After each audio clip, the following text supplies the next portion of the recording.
Welcome, JC. I'm glad that you came in to see me today. Thank you. I'm nervous. And that's okay. That's a normal reaction. Well, I'm Chanel, and what's going to happen is I'm your intake worker.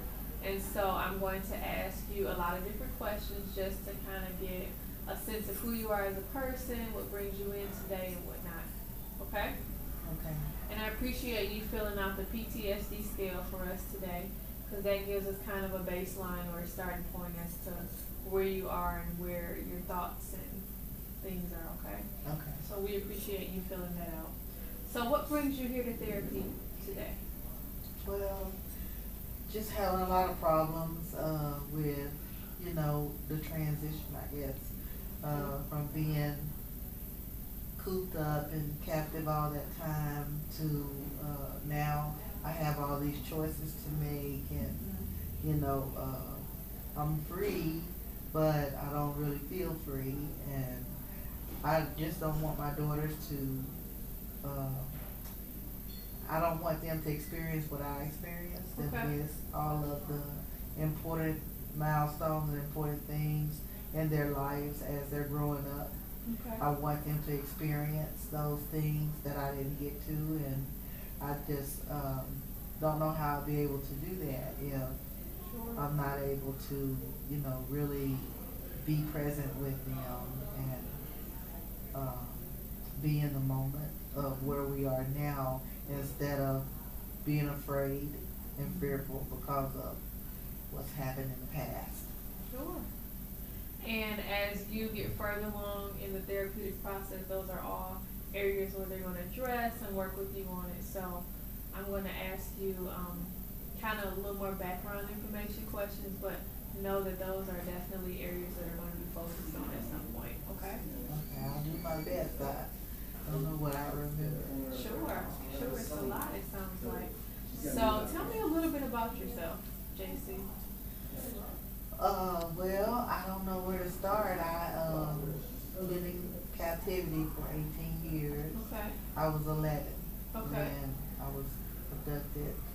Um, and I was uh, going to the bus stop that okay, day when I was taken, and Philip and Nancy, they came up in a car, and okay. So were those were the ones that took you, Phil yes, and Nancy, okay. uh, and they asked me for directions, and next thing I know, I felt something sting me, and I fell to the ground, and I found, of course, later that they had used a stun gun on Wow.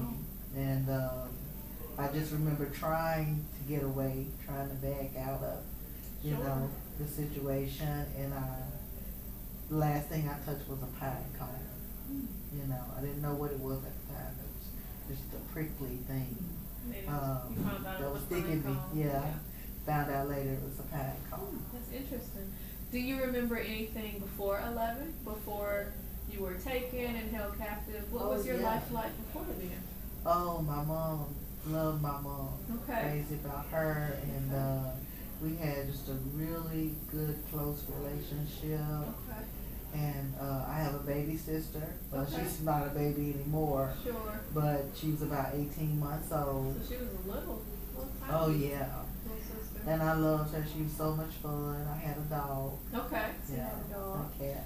and a cat. And my mom had my stepdad. His name was Carl, Okay. So Carl and was there he too. yeah lived with us too. And and my grandparents. Okay.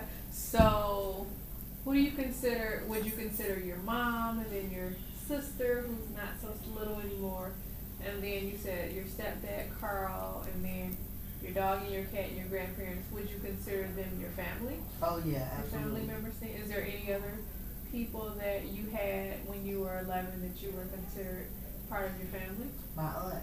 Your aunt? Okay. Yeah, I had just a good relationship with my aunt. Okay. Yeah, really love her. Okay. Do you have any connection with her now?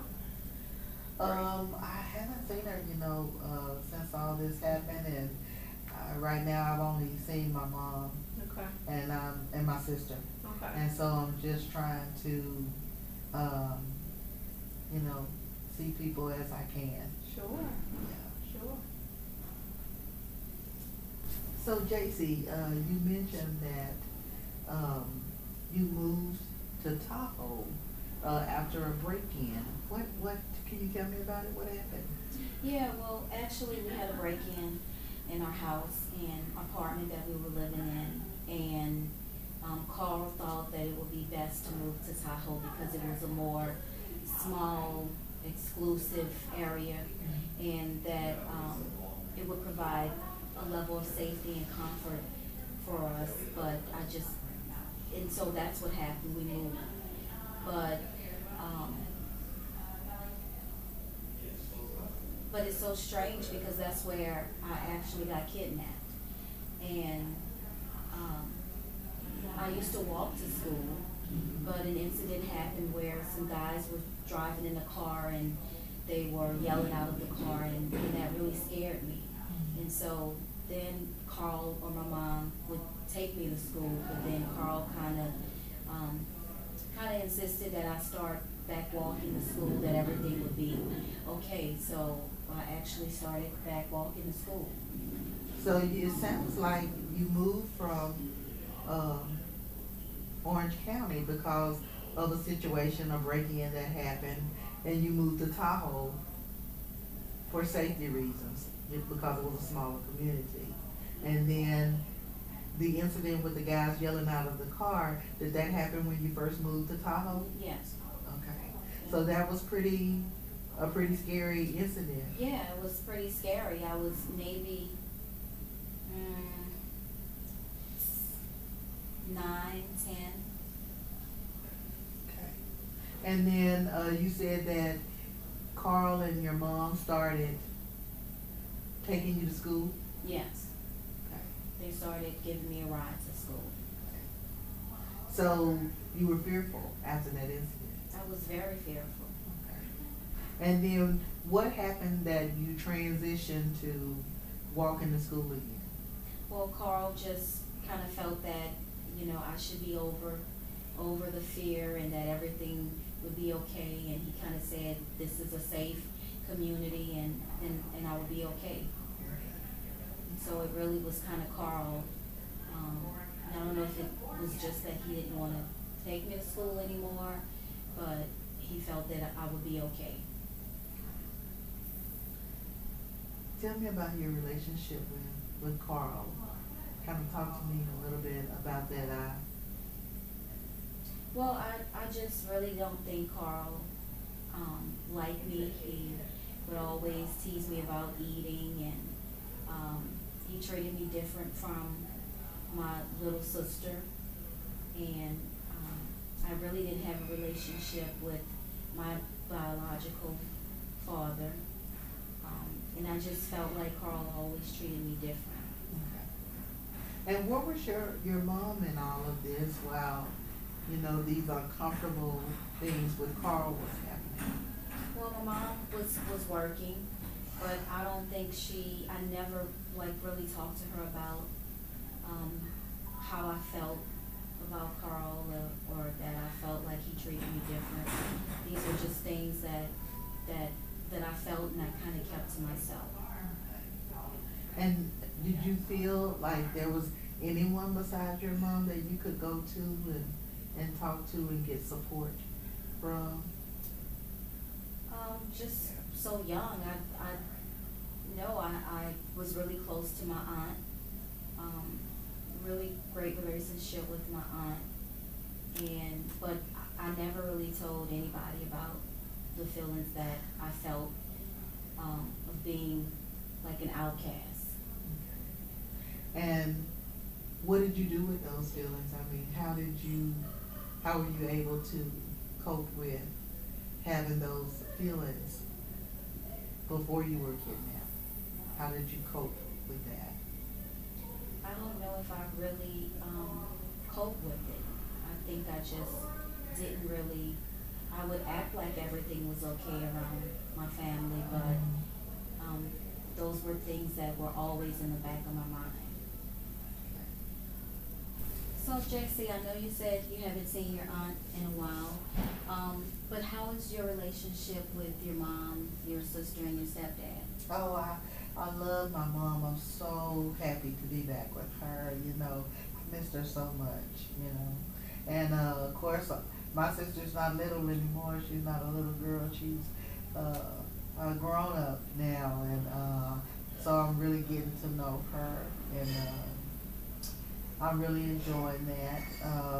My mom and my stepdad aren't together anymore, and to be honest, I'm kind of glad because he didn't care for me, and I was very uncomfortable around him. I felt like I was intruding, you know, most of the time when he was around and out of place and like the odd man out because my sister is his biological daughter, and he always treated me differently. So, you know, he made it clear. And so you felt like you were treated differently because you were you weren't Carl's biological daughter? Right, yeah. No, he treated me differently because I wasn't his biological daughter. He always had some negative things to say to me about how I ate, you know, and how I dressed, and you know, it wasn't a good relationship. We didn't have a good relationship.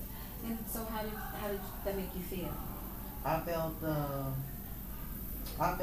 I mean, I didn't like being around him. I tried to avoid times when it was just he and I, you know, and he was just a very unpleasant person. Okay. So let's talk a little bit about peers, your friends. Did you have any friends? Well, I won't say friends, plural. I was shy. I was Okay. real shy. But I had two good girlfriends. One was in California, where we're from. Just loved her. We got along so well. We had a lot in common, you know. And then I had one friend at school that I really enjoyed, and we were gonna go on a field trip the week that I was taken. We were supposed to go on a field trip. She was gonna go too. You know, we were looking forward to it. Okay. So you had pretty good relationships with the two, you said two? One Yes. with the two young ladies? They were my best friend. Your best friends? Right. Okay. Have you been able to reconnect? I haven't reached out to them yet. It's just, you know, so scary trying to connect with people who moved on and grown up, but I sure want to.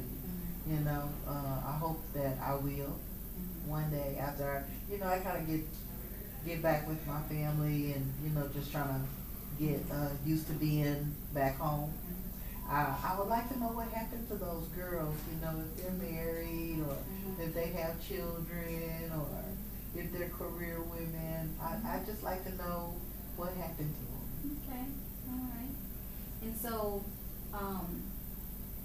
what was school like for you growing up? School was okay. I enjoyed school. I was just so shy, you know. It was just a lot of people there and just trying to figure out where I fit in, you know, to the whole thing. I didn't realize, you know, how shy I was, I think, until I wasn't around anymore, but I was really, really shy, you know, kind of stuck to myself, hung out with my one good girlfriend. And how was your relationships with your teachers?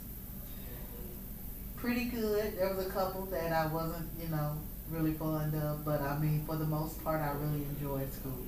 I liked going. Okay. What about your neighborhood and your community? Did you? We moved to Tahoe because of Carl.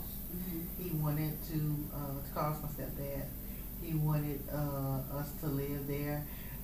Before Carl, my mom and I, we lived in Orange County, and we lived in an apartment, and it was just me and her for really a long time before she met Carl. and, we had a break-in, Mhm. and Carl thought it'd be safer in Tahoe. The part of the assessment that's talking about your relational history. Okay. Okay. How do you typically respond to change? I didn't like change. I mean, the only real change I can think of is when we moved from Anaheim and Orange County to Tahoe. I didn't wanna do that. I didn't like moving to Tahoe. And then, of course, the change when it had been me and my mom for so long, and then she met Carl. Okay. And then we moved to Tahoe with Carl, so I didn't really like it.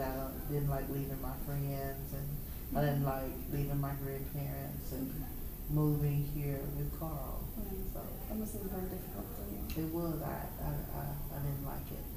And so how do you respond, or how do you meet new people? Or Well, I don't. I mean, I'm shy, and I just have a lot of problems with that, and usually I meet one girl that becomes my friend, my best friend. I had one girl in Orange County where I went to school. We did everything together, and then when we moved to Tahoe, I had one friend, and we were gonna go on a field trip together right before I was taken. So I don't have a lot of friends. wow. So it sounds like that was fairly difficult for you. Oh yeah. Okay. So those are the two questions that I had for you to finish up the wrap up our assessment portion. And I just want to let you know that what the purpose of the assessment is that we try to create a map of the way your brain has developed to this point in your life, until age 29. And you know, we use it, the way we use it is to create a client plan, basically. So we know what areas of your brain to target in terms of the therapeutic responses and or the relational pieces for your children and for your mom, and that whole reunification piece in this whole process of your therapy. One of the things that's really important to note, and why this is important, is because your brain has developed a certain way, and because of your captivity at the point in time when you were kidnapped, it left some areas where your brain isn't as developed as a 29-year-old, typical 29-year-old would have developed. Yeah, there's a lot of things I don't know how to do. Right. And so part of that is we're going to use